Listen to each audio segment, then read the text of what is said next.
Hi, welcome back to my channel. My name is DeWeese, and usually on this channel we discuss nerdy HR topics, employee benefits topics. Today I am focusing on healthcare insurance updates. It has to do with changes that are happening on the CDC and FDA level. I did a video on this a couple of weeks ago looking at some of the vaccine schedules and how that is going to impact coverage in the future. And now, as of yesterday, some breaking news came out from the White House. The FDA and CDC, NIH director RFK came out and talked about vaccines, autism, and Tylenol, acetaminophen, basically. And there was some information in there that I had never heard before. I'm not currently, but I have been a voracious researcher in regards to health and fitness. I used to be a health and fitness coach. I've worked with athletes and Gen Pop, all different types of people to help them with diet and nutrition and exercise and mindset, things like that. So I am very interested in this area. I'm also interested because it will impact whatever the CDC says is a legitimate treatment, trickles down to your health insurance plan. So eventually my employers and the employees and the people I serve are going to ask me about this. So I do keep a close eye on these topics for these reasons. One, because I'm interested in it, and two, because it impacts my big girl job. So I do want to go over this with you. For the most part, President Trump and RFK and officials from the CDC, FDA, NIH, etc. got on the podium yesterday. Today is September 23rd, 2025. I don't know when I'll be posting this video, but it was posted 22 hours ago where they came out and they basically said, we're going to be making these changes immediately. Most of these changes are going to be impacting government plans, which is about 50% of the population. They said something like that. We'll go over the video. You can hear it from them, not from me. But basically, the gist of it is we are covering this medication, and going forward, it's going to be under all of our government-sponsored plans, and you can get it right away. And we hope that private health plans follow suit. So I would imagine private health plans will follow suit. We'll see. And I'm just going to go through just a few snippets of this presser that happened yesterday, and then I'm going to use it as a launching pad to discuss some of the terms that were mentioned in this video that, one, I didn't know, and then two, that were new to me. And I'm going to draw on some of my experience that I've had personally and or with clients on some of the topics that were brought up. Okay. So let's look at it here together. I'm going to shrink me. I am going to go here. We're going to look at first what a few seconds of what President Trump had to say about this. All right. So we're going to talk about, he really addresses in here why. All right. So I think it's about 2 minutes. I'm having a hard time. The meteoric rise in autism is among the most alarming public health developments in history. There's never been anything like this. Just a few decades ago, 1 in 10,000 children had autism. So that's not a long time. And I've always heard they say a few, but I think it's a lot less time than that.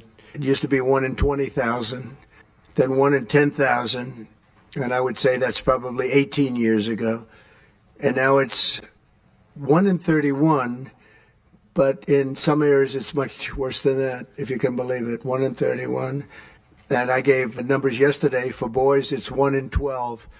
I was told that's in California, where they have, for some reason, a more severe problem. But whether it's 1 in 12 or 1 in 31, can you imagine? That's down from 1 in 20,000 and 1 in 10,000. And now we're at the level of 1 in 12 in some cases for boys, 1 in 31 overall. So since 2000, autism rates have surged by much more than 400%. Instead of attacking those who ask questions, everyone should be grateful for those who are trying to get the answers to this complex situation. And The first day all of these great doctors behind me were there, I told them this is what we have to find out. Because when you go from 20,000 to 10,000 and then you go to 12, there's something artificial. They're taking something. And by the way, I think I can say that there are certain groups of people that don't take vaccines and don't take any pills that have no autism. Does that tell you something? That's currently, is that a correct statement, by the way? There are some studies that suggest that, yeah, with the Amish, for example. The Amish, yeah, virtually. I heard none. See, Bobby wants to be very careful with what he says, and he should, but I'm not so careful with what I say. That's in California. 1 in 12 boys. It's better for girls. But for boys, that's the statistic right now. Yeah, so they're saying, and I've seen these studies before, it's nothing new. People have questioned that for a long time, saying it's got to be something in our environment. It's something we're doing. Is it nutrition? Is it the vaccines? Is it this Tylenol? What is it? Is it a combination of multiple factors? What is it? And then we look at places like the Amish, like they're saying, and there's no autism. So what's going on there? Okay, so Trump goes on. He talks in circles, like he usually does. And then got RFK here. Since challenge, I ordered HHS to launch an unprecedented all-agency effort to identify all causes of autism, including toxic and pharmaceutical exposures. At President Trump's urging, NIH, FDA, CDC, and CMS are turning over every stone to identify the etiology of the autism epidemic and how patients and parents can prevent and reverse this alarming trend. We have broken down the traditional silos that have long separated these agencies, and we have fast-tracked research and guidance. Historically, NIH has focused almost solely on politically safe and entirely fruitless research about the genetic drivers of autism. And that would be like studying the genetic drivers of lung cancer without looking at cigarettes. And that's what NIH has been doing for 20 years. As a result, we don't have an answer to this critical question, despite the cataclysmic impact of the epidemic on our nation's children. We are now replacing the institutional culture of politicized science and corruption with evidence-based medicine. Okay, and and you can go back and listen to it. We're not going to listen to the whole thing here. But in short, he states why they're going in this new direction, what had been done in the past, and really criticizes the prior work that was done. Okay. Now, what I was most interested is here. This gentleman, I thought he was very clear. He seems extremely intelligent. I don't know who he is, but there was a lot of interesting information that he provided in his statement, in my opinion. And thank you, President Trump. Thank you very much. I'm proud to announce today that the NIH has launched the Autism Data Science Initiative to turbocharge autism research, devoting an additional $50 million to the cause of studying autism. Nearly 250 research teams from across the country applied, sent in their applications, and were peer-reviewed by the NIH review panels. The NIH review peer reviewers chose the 13 best projects focused on root causes and therapies, with replication and validation studies to guarantee gold standard science. The studies feature a new kind of science called exposomics, where scientists consider environmental and medical factors, nutrition, events during pregnancy, in combination with biology and genetics to answer vital questions about autism. Okay. And okay, yep, this is right where it is. I marked around 20 minutes. So for you at home, if you want to go back, reference this, it's at about the 20-minute mark where this gentleman is speaking. Oh, we're just announcing a new kind of science. Okay. That's interesting. I went, exponential. I've heard of genomics. I thought genomics was new. So I had to go over here to ChatGPT, of course. Just any person would nowadays, huh? So here we go. Genomics. Autism data. Okay. What it means. So X is a systematic measurement of the totality of environmental exposures, which include chemicals, physical, dietary, social, across time, then integrating these with biology, such as genetics, epigenetics, and metabolics, okay, to find mechanisms. Mount Sinai Institute for Exposomic Research has been a major driver, applying it to neurodevelopment, including autism.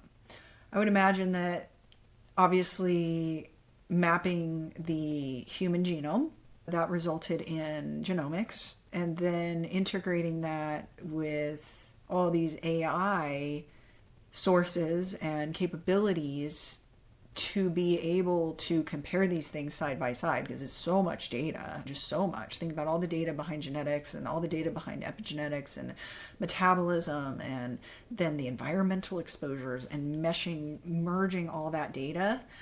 My initial thoughts of this, again, I could be wrong. This is me thinking out loud. I'm not a healthcare expert. I'm not your doctor. This is not medical advice. This is just purely for educational, we're co-learning, right? For educational and entertainment purposes only. But my first thought was, my heart jumped out of my chest, because genomics freaks me out. All this, who's got my data? The government now has my data. What are they doing with my data?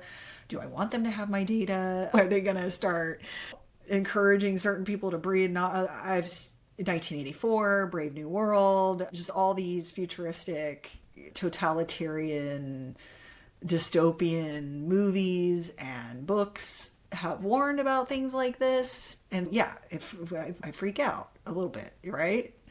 So that's my first initial response, is fear, gripping terror. My second thought is, okay, we knew this was coming. We knew this was going to happen at some point because of AI. We were warned by multiple people in this space, by Elon Musk, by OpenAI, by everybody, that all these breakthroughs are going to happen. We're going to have medical breakthroughs, and it's because of OpenAI, or it's because of all this AI language models and the continued determination for general intelligence through artificial intelligence. They want a general intelligent model that's good at all things, not just so specialized, right? So they can look at multiple things all at once and do exactly this. This is exactly what we were told would happen. This is the first time I'm hearing about it. This is the first time I've heard this name, exposomics. Maybe it's been around a while. Maybe I've been asleep at the wheel. But it looks like people have been working on this. It's not new to everybody, right? It's new to me. But this Mount Sinai Institute for Exposomic Research is not new to them. There's a whole institute behind it. Why it matters, it moves beyond genes versus environment to gene and environment. And then my next thought is, yes, this is a holistic, right? This is what the holistic community and the naturopath community has been arguing for a very long time. Chinese medicine as well, where you look at the body as a whole, you look at the tongue, you look at the fecal matter, how healthy are you? That's one of the judges, as one of the diagnostic tools. People look at the whole system, the digestive system, mental health, trauma around certain conditions, and Reiki. A lot of the people have been talking about, why are we breaking up the body into all these different parts? You've got a gastroenterologist and a psychologist, a psychiatrist, and they're totally two different veins. And what if it's a gut, part of it's a gut biome issue, and the gut is triggering certain chemicals in the gut and influencing the mind, and diet and exercise can influence mental health. And which is it? What was it, chicken or the egg? Did they get the stomach condition first, and why did they get that? And then did it mutate into a mental health or behavioral disorder? So this has been a topic for a very long time. It just seems as though we finally have the tools to analyze the data and prove it to be true in a more testable, measurable way, is how I'm understanding this and digesting this as we read through it. So let's continue. Oh, cancel. I want to change my view. I have to go back to watching this man who is much smarter than me Let's see what else he has to say. Is the best way to arrest and reverse the autism epidemic. Autism spectrum disorder encompasses a very wide range of symptoms, ranging from mild difficulties with social interactions to profoundly autistic children who experience severe disabilities in speech and behavior. Given this wide range of symptoms across the spectrum, it seems certain that there will be a wide range of biological contributors to explaining the cause. The great thing about the new NIH initiative on autism is that scientists will use rigorous advanced methods in causal inference, machine learning, organoids, and other fresh approaches to the problem. The sharp rise in the prevalence of autism, as Bobby said, the NIH has invested a lot of money to study autism over the years, but the research has not produced the answers that families and parents of autistic children deserve, and autistic children themselves deserve. For too long, it's been taboo to ask some questions for fear the scientific work might reveal a politically incorrect answer. Because of this restricted focus in scientific investigations, the answers for families have been similarly restricted, often pointing families to behavioral therapies that don't work for every kid or suggest non-modifiable genetic factors as the cause. But genetics alone can't explain such a sharp rise in autism prevalence over just a few decades, as the president said. In coming months and years, as NIH scientists learn more that can help autistic children and their families, we won't delay. Like scientists often like to do, I can say as a scientist myself, it's really tempting to delay, but you have to. But in face of a problem like this, you have to move fast. All right, this next gentleman is going to go over. So the last gentleman we looked at, he introduced the how they're doing it, how they came. So basically Trump came out and said, hey, everybody, look at this. This is important, and this is why. And he stated statistics, 1 in 12 boys in California, that's, I guess, the worst statistic they had, are developing autism or have developed autism, or that's the current statistic. The current probability of a boy being born in California is 1 in 12. Being born with autism is 1 in 12 for boys. Girls, it's a different number, but for boys, that's the 1 in 12 is the highest ratio we have seen. Then RFK came out and he talked about how terrible the previous people were and what a bad job they did, and that they spent a bunch of money and they got nothing, they got no answers, and he could just trashed the previous way of doing things. And then they rolled out the third gentleman, who was very articulate in discussing, and clearly a doctor. He brought out the new term, which is, if I only had a brain, we could only remember just anything, that would be exposomics. So the third gentleman introduced exposomics, and which is really the how. So we looked at the why, what they had done in the past, how they came to this conclusion, and now this is what they're recommending going forward for the treatment of autism, from what I understand. For an epidemiologist, that child is an expanding statistic. But for a child, it can be brutal to have autism. Today, the FDA is taking action to update the label on acetaminophen and sending a letter to all U.S. doctors letting them know about the risks in pregnancy. We now have data we cannot ignore. There's a very large study, the Boston Birth Cohort, with researchers that have, from Johns Hopkins, my former institution, and Boston University, found, quote, consistent associations between acetaminophen in pregnancy and autism.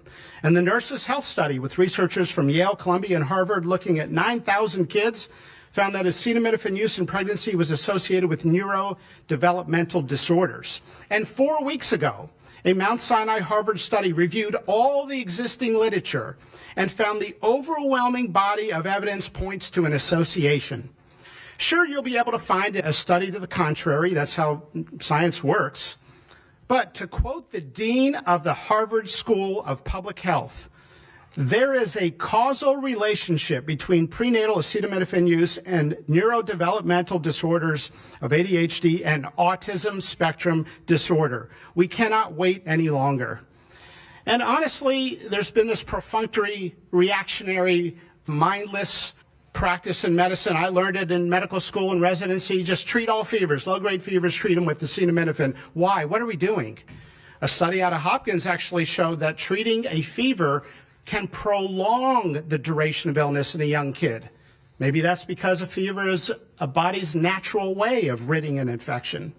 When my wife was pregnant and delivered our son a few months ago, they pushed her to take acetaminophen for a low-grade fever. She said no, and then they looked to me and I said, absolutely no. I'm also here to announce good news.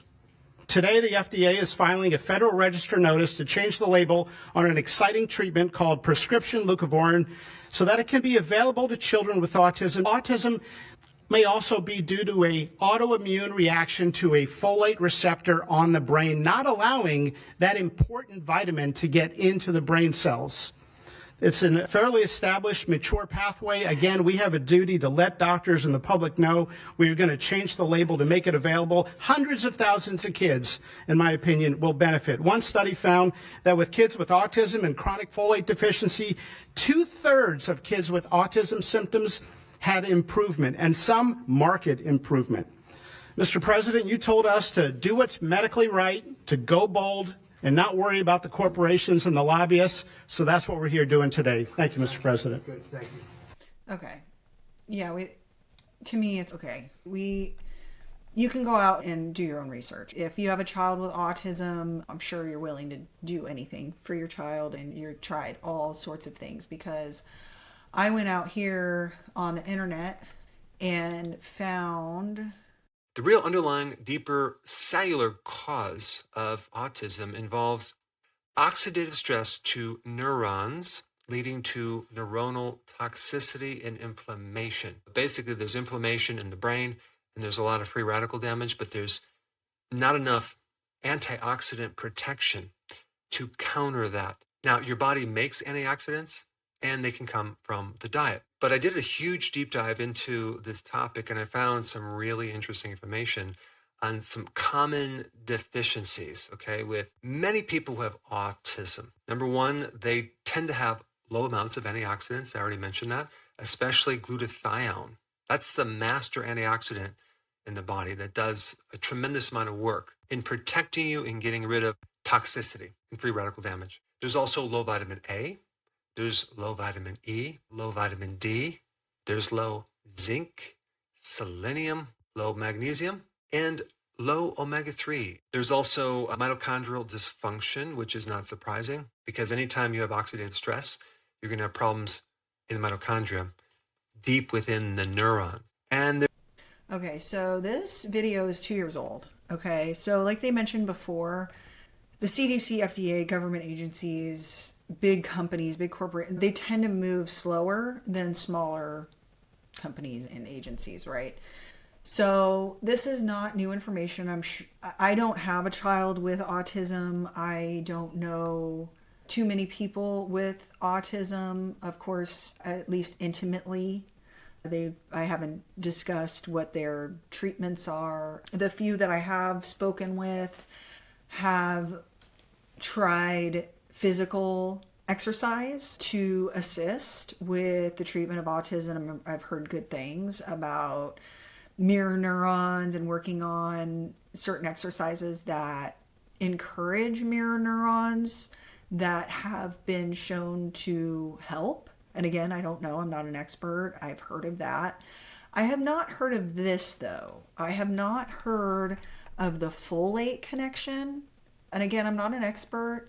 Maybe I am just out in the cold and maybe this is just common knowledge, but folate is just vitamin B. It's just it's vitamin B9 actually, and it's naturally found in foods. Spinach, kale, romaine lettuce, collard greens, asparagus, Brussels sprouts, broccoli. The more you cook these vegetables, the less bioavailable you're going to have. I believe that you do want to have fat with these vegetables. I believe that B9 does. Let's find out. B9, is it water soluble or fat? Oh, okay, so it is water soluble. So the body does not store large amounts of B9, which means you constantly need to have it in your system. Fat soluble vitamins are A, D, E, and K. All right, so that's an important thing to know when you're taking vitamins, is whether or not they're water soluble or fat soluble. And when I was actively working in this, I was better at recalling that information. But just for you to know, it is important to know ahead of time if the vitamins that you're taking are fat soluble or water soluble. You can also get folate through lentils, chickpeas, legumes, and fruits such as bananas, avocado, nuts and seeds, almonds and peanuts, peanut butter, grains. Breakfast cereals are fortified, but it's fortified in folic acid though. And it seems to me that a lot of these fortified synthetics are not helpful. Okay. It seems to be the way that this is going. And from my experience with folic acid and taking folate and methylated B vitamins, I'm going to go back to that, get back to this. Methylated B vitamins seem to be the way to go. Okay. Whole grains such as quinoa do have folate naturally. It also depends on how your body reacts to this. If there's any stomach upset, loose stool, diarrhea, things like that, stop eating the thing, right? And try something else. There's lots of options here to get natural folate. Liver seems to be the number one preferred source by most naturopaths. Eggs, you can take liver in multiple ways. I go in and out of this whole liver thing. They call liver the nature's multivitamin. It's got everything you need in it. Liver is extremely nutrient dense. People don't eat it anymore. That's one of the arguments as to why we're becoming weaker is that, and we need all these vitamins because we don't eat organ meats anymore. Back in the day when we were hunter-gatherers, humans ate everything of the animal. And if you look at traditional tribes of today, we do have modern tribes. They do use every piece of the animal. Okay. And I'm sure do the Amish use the entire animal? Maybe that's one reason why they're protected from this if they're eating high levels of liver. I believe Europe has also very low statistics. There's liver in a lot of the sausages in the Scandinavian and German and all those sorts of places. You got liverwurst. I'm like, I need to get me some liverwurst. Like I'm Danish. My dad used to have liverwurst every Sunday with a football game and some crackers and soft cheeses and all sorts of other things. But herring, I'm sure herring's got it. Yeah, fish like salmon is very good.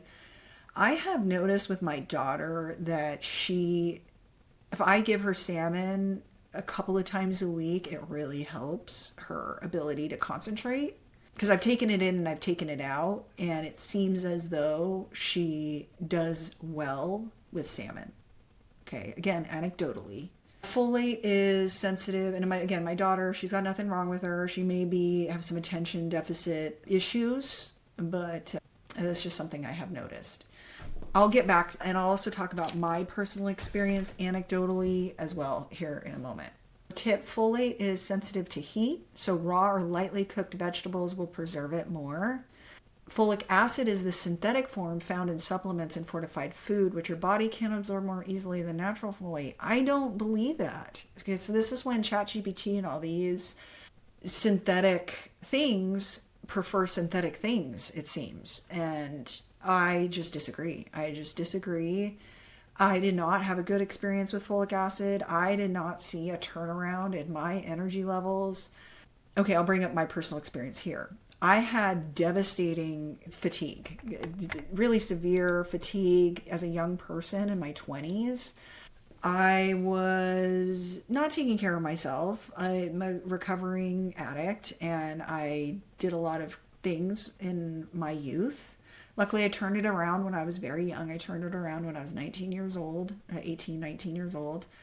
and graduated college and got a big girl job, and the rest is history, right? But I did beat up my body, and I had and as I was recovering from that, I leaned on nicotine and cigarettes, which also deplete a lot of vitamins in your system. So they deplete a lot of mechanisms that help you regenerate collagen, which is why you have a lot of smokers with premature wrinkles, like vitamin C. So if you have a smoker in your family, making sure they get some of these additional vitamins can be useful. So my point is that when you put toxins in the body, it gums things up. It gums up these pathways, all these little highways.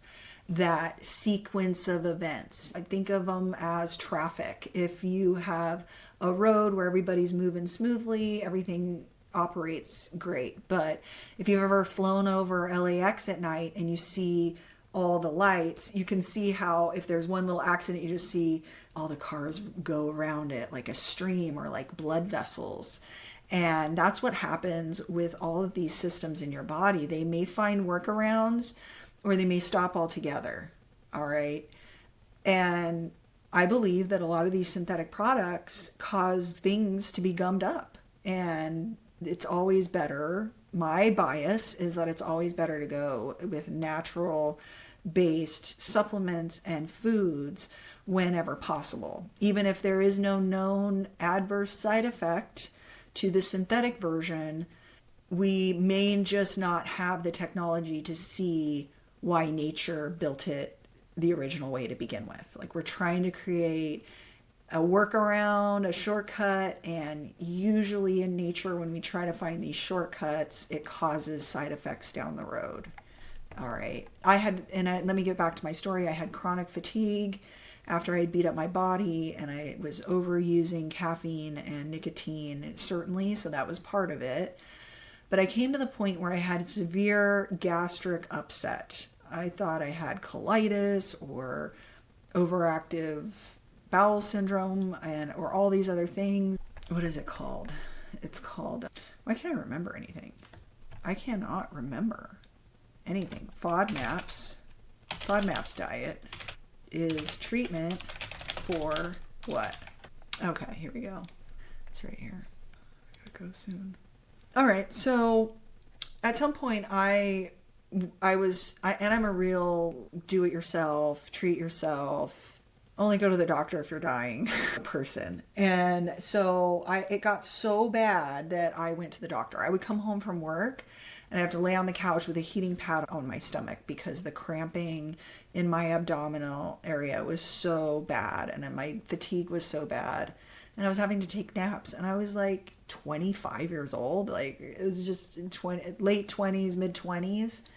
I'm going, what the heck is wrong with me? So of course I go to the doctor. They say, you have IBS. You need to go to a gastroenterologist. I'm like, what's a gastroenterologist going to do? She's going to stick a thing up your butt and look around maybe, or do some tests, and they'll probably give you some Humira. And I'm like, what? IBS is this autoimmune condition, and if you treat it early enough, it just won't progress. And she was like explaining IBS to me, and I'm like, I know it's something I'm eating because I was fine and now I'm not, and it's just progressively gotten worse over this last year, what's going on. So my body was very upset, and I pressed her and she got very irritated with me. And then she left the room. She stormed out, and I was like, man, I didn't know what to do. I didn't want to go to this doctor, but I guess that's the next step, right? What else do? I don't know what to do. So I need to go see somebody else and get somebody else's opinion. And I got dressed, went out to the front desk to check out, and the doctor comes around the corner and she goes, here. And it's like a piece of paper, and it says FODMAPs on the front. She goes, this is a diet that's showing some promise in this area of IBS. I said, thank you. And she stormed off, and I walked away. I was like, awesome. Thank you. I was like, thank you. That's what I wanted. I wanted some suggestion other than a prescription, right? That's all I was looking for. I'm like, can you point me in the right direction? So I came across the FODMAPs diet, and FODMAPs it's an elimination diet, and you eliminate gastrointestinal symptoms like bloating, gas, and abdominal pain by removing these foods. And it's not that you can never have these foods again, it's that it's a way to find out which one is causing the problem. And really, that's what carnivore diet is. That's what paleo is. That's what, a lot of these diets, every diet's kind of an elimination diet, right? You're eliminating something usually and sticking to X, Y, or Z instead. But this one is the more Western medicine, clinically born diet of elimination diets. And it worked for me. I eat pretty normally now, but my main trigger food that was causing inflammation in my gut was soy. All right. So soy, if I have too much of it, it F's me up and it just gets worse and worse and worse and causes immense brain fog, a lot like debilitating. There was a point in my life where if I accidentally had soy, I would have I was out like for an hour at least. And then the next day I had just brain fog. And then the brain fog would clear by the second or third day if I stuck to a clean diet. My point in saying all this is after that period where I was finally starting to get better because of diet and nutrition, I was still not feeling great. I was still having this kind of chronic fatigue where in the afternoon I'm going, I'm in my 20s and I'm wanting to take a nap at 3 o'clock. What the hell is going on? So I researched, and I ended up doing some genetic testing. I went to 23andMe before I was freaked out about, like I told you in the beginning, before I was freaked out about all this genetic research. It had just come out, 23andMe, and I think at the time it was like they were offering a deal for $75 for this like the full comprehensive everything because they were brand new. And I got it done, and I hooked it up to Ancestry.com, and I found all sorts of lost family members. My grandfather had a bunch of secret families he didn't tell us about. We had 7 different families we didn't know about. But anyway, aside from that, I also got a report that listed my genetics, and I did a lot of research. You can take the genetic codes. There's like these numbers associated with that gene. And then you can put it into PubMed and it'll tell you what the research is about that specific gene and what they found. And Prometheus was another place that I used, another website that I used. I believe it's a free website. It was at the time I used it, and they offer, you can give donations for that, but I believe it's open source software that gives people genetic information. And I found that I had the MTHFR gene. Okay. MTHFR. And this is a lot more popular now. I'm 41. So this was a while ago. This was in my late 20s.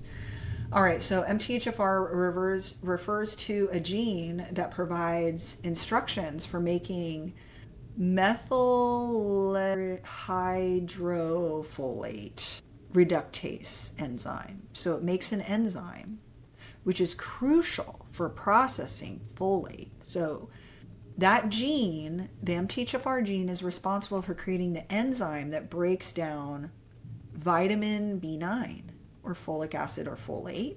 While some changes in the MTHFR gene, known as polymorphisms, do not necessarily affect gene function, they can sometimes lead to elevated levels of amino acid homocysteine, inflammation, which has been weakly linked to various health conditions such as cardiovascular issues, which my family, there have quite a few people in my family have had heart attacks, certain cancers, and neurological disorders.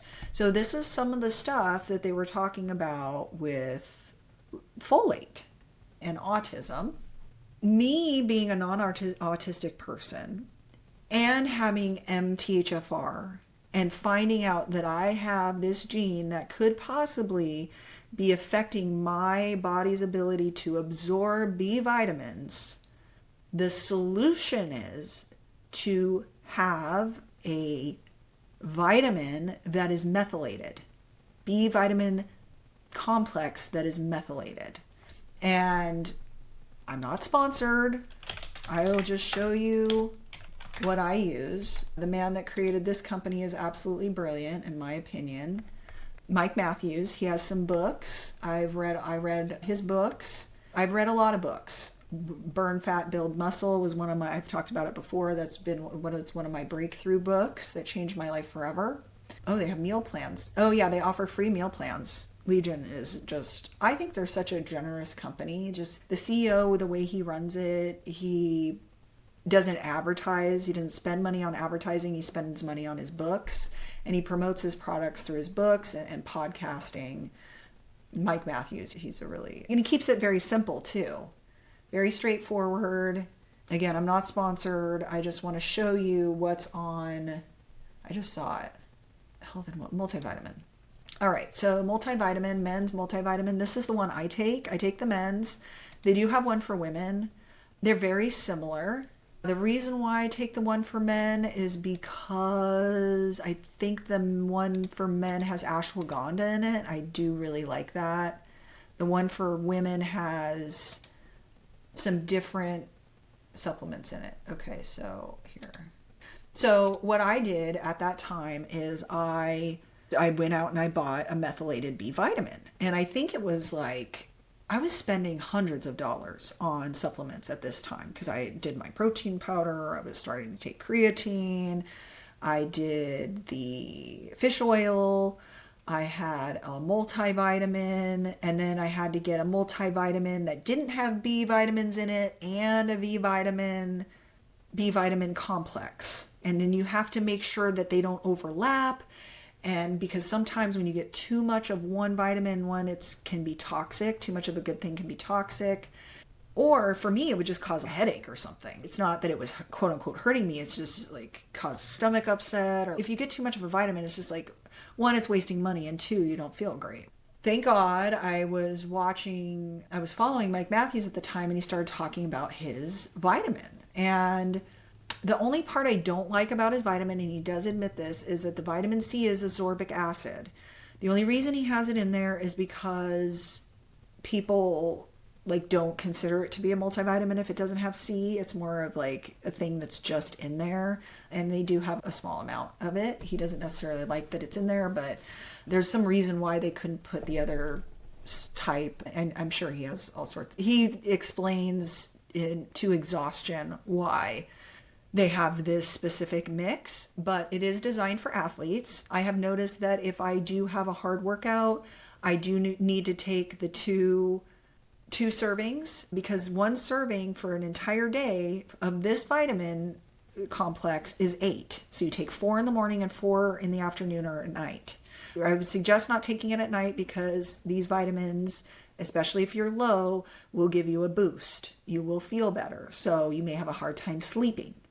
So if I do have to take it twice a day, I like to take it first thing in the morning and then at lunch. But you'll see here, it's got all the B vitamins and they're all methylated. And then we've got they're not all methylated, but you've got the methylated folate and you've got the methylated B12, which are the two most important ones for energy and mitochondria function, things like that. Okay. Then you've got magnesium, zinc, selenium, chromium, iodine, and potassium. It's very rare to find a multivitamin that has this high of percentages in all of these areas. Most of the time, the multivitamin has what we call dusting in it, where you get it and it's only got 25% of what you need.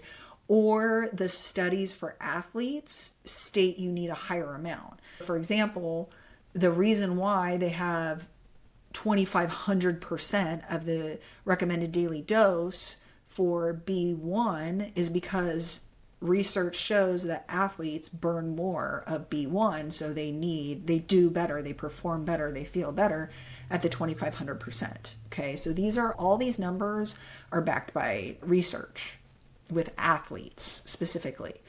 And my point in bringing that up is, when I have a hard workout, I take 4 in the morning, 4 in the afternoon.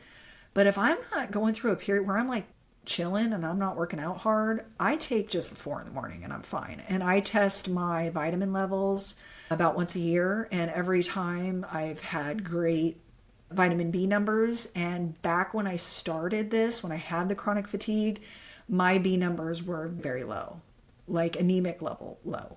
Okay. And I eat a lot of red meat. I'm basically like a carnivore. Like I eat red meat all the time. It's what makes me feel better. Again, I don't know if it's because I have this MTHFR gene, but that's what I do. The other benefits is it has all these other goodies in it, like ashwagandha, which makes me feel great. I really think it helps me with my ADD and my mood. I think it's got CoQ10 in it too. I thought it did. I thought it used to. Oh yeah, coenzyme Q10, CoQ10, yeah. So it's got a lot of fun stuff. The female one, I think this one has some lower minerals in it. And because I do work out pretty hard, I wanted to keep that high for me. Oh, it's got iron. and calcium, K2. So yeah, it's a little different for women. I just stayed on the men's because when I first started using Legion, that's all they had is just one. It was for men and women, and then they made one specifically for women and one specifically for men. Oh, maca root. That's why I stopped taking it. So maca boosts testosterone. It's got, which is funny, like why they put it in the female one, but maca, it has some connections and some studies with small boosts to testosterone, and women tend to lose their ability to produce that sooner, and so it can affect their, maybe that's why they put it in there. I don't know. You'll have to ask Mike Matthews why he did that, but I don't react well to maca. It's just too much for me, so I don't use it. But maybe I'll try it again. I don't know. Now I'm older. I'm over 40. Maybe it'll work for me at certain times. So that's my personal story. When I saw the folate connection, I was like, whoa, that makes sense. I don't know. I haven't read the research. I'm still diving into a lot of this stuff, but they're showing that the published peer-reviewed research shows low maternal folate or folic acid supplement use in early pregnancy is associated with a reduced risk of autism in some cohorts. Multiple cohort studies report that mothers who took folic acid around contraception had children with lower likelihood of autism compared to those who did not. Okay, but we already have women taking a bunch of stuff. So I think it's the methylated folate would be my personal thought about it. Again, I'm not a healthcare provider. I'm not anything like that. But again, with my personal research, I would say if you are someone who is interested in these topics, I would start by researching methylated B vitamins. There isn't really a downside to taking the methylated version. If you don't have the MTHFR gene, the methylated vitamin, you'll still be able to absorb it. And then if you do have the MTHFR gene, it will help you absorb more of the B vitamins. So to me, there's no downside other than methylated are more expensive, but that's it. We've got this, what is the treatment? Leucovorin, folinic acid.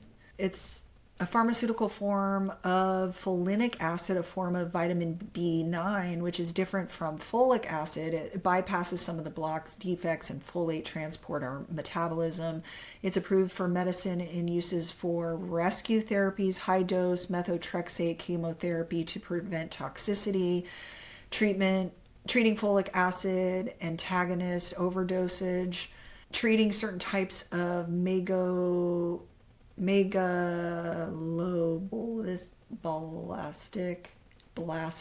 anemia when folic acid is not effective.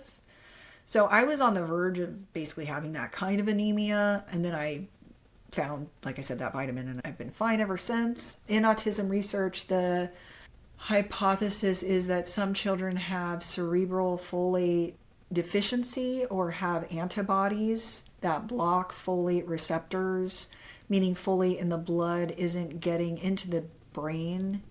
Leucovorin is thought to help in those cases because it can alternate transport pathways or overcome that block. Some small randomized controlled trials, RCTs, and case studies have shown improvements in speech, verbal communication in children with autism who take leucovorin, especially when there is evidence of the above folate receptor issues. Not all studies are large, and it's not universally accepted or prescribed. It's not approved by the FDA. It can be used off-label, though. This is obviously, ChatGPT hasn't been updated yet, but it looks like they are working on the FDA approval, and it will be available to government sponsored plans, and then eventually they are going to ask the private healthcare insurance companies to add this to their formularies. It sounds was what I got out of that presser. So with that, historic fashion, in a very accelerated manner, we have a response today to the autism crisis. It is the first of several chapters, but this is breaking news. You've heard some of it.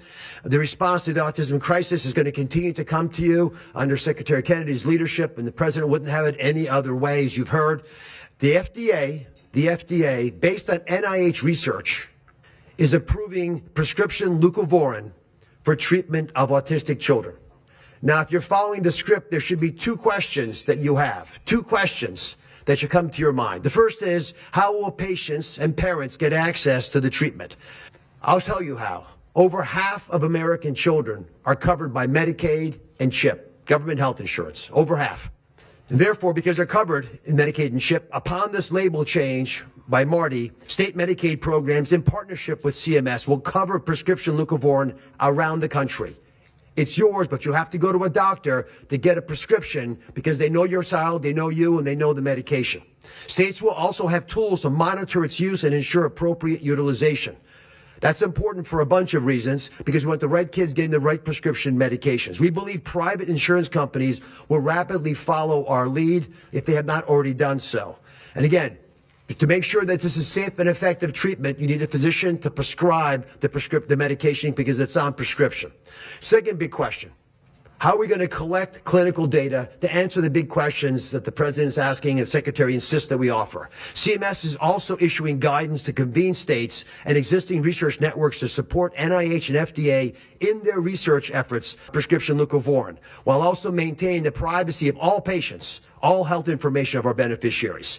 Collecting real-world data, which is what many of you have been asking us to do in the community, is fast, it is life-saving, and we'll get answers based on what happens over the next few months with this approach. The aggressive approach, and it is aggressive, demanded by the president and by the secretary, have already identified risk factors and opened the door for the first FDA-recognized treatment pathway for autism. That's all I've got for you today. I'm going to try to keep an eye out for these kinds of updates. And if you're interested in this, please let me know. If you like it, please give me and I'll see you next time. Bye-bye.